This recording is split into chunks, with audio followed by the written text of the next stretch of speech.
Thank you, Chair Peterson and members of the House Housing Committee. For the record, my name is Mary Hall-Jury on behalf of the Washington Realtors. We are a professional trade organization representing about 24,000 Realtor members statewide, speaking in support of House Bill 1070. As referenced earlier, this bill exempts leasebacks from the RLTA, or Residential Landlord-Tenant Act. And I'd like to thank the prime sponsors, Representatives Connors and Reeves, and all the co-sponsors for supporting this important bill. Historically, leasebacks were a tool used in residential real estate sales that helped both sides of the transaction. For the seller, it grants time and flexibility to move, and for the buyer, it can improve their offer to purchase and provide them opportunity for cost savings on their new home or expenses. However, recent changes to the RLTA have rendered the tool relatively useless because it initiates the requirements under the RLTA and places the buyer in the landlord role, which is one that they are rarely prepared to accept. I also understand there may be some concerns for properties in foreclosure or short sale, and I'm happy to reach out to see if there's a workable solution on that front. Ultimately, we don't believe home buyers and sellers are the audience the RLTA intends to address, and hope that you'll support this excellent bill, which gives a valuable tool back to the real estate transactions. Thank you, and I'm happy to answer any questions. Thank you. And Mr. Harlan, go ahead.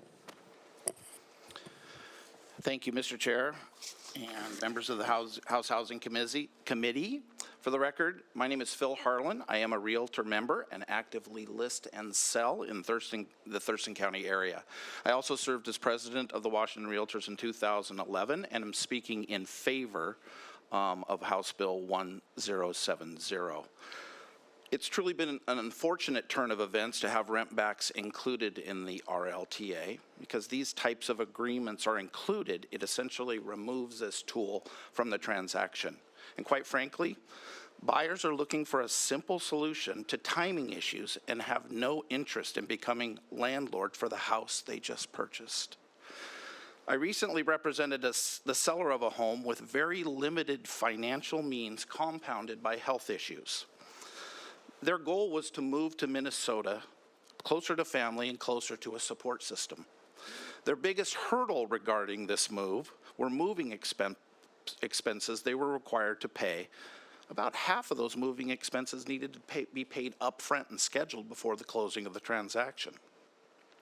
The seller saw rent back as their only solution, which would have given them access to the funds after closing to use to pay their relocation expenses, and granted them the time to pack and move.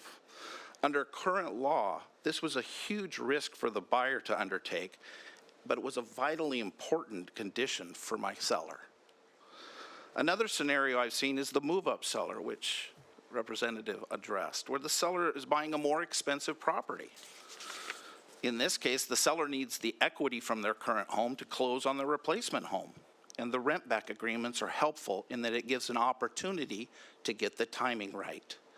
Buyers I've worked with in this situation would absolutely prefer to use a rent-back to close the deal, especially if it's one of the last remaining homes, and we know we have inventory issues, that fit their income level and meet their needs.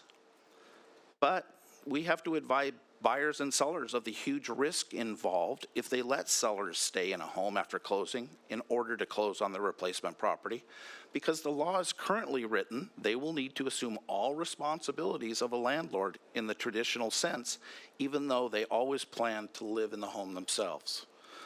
As an owner of a company with 180 active licensees, I see similar scenarios like these multiple times a week.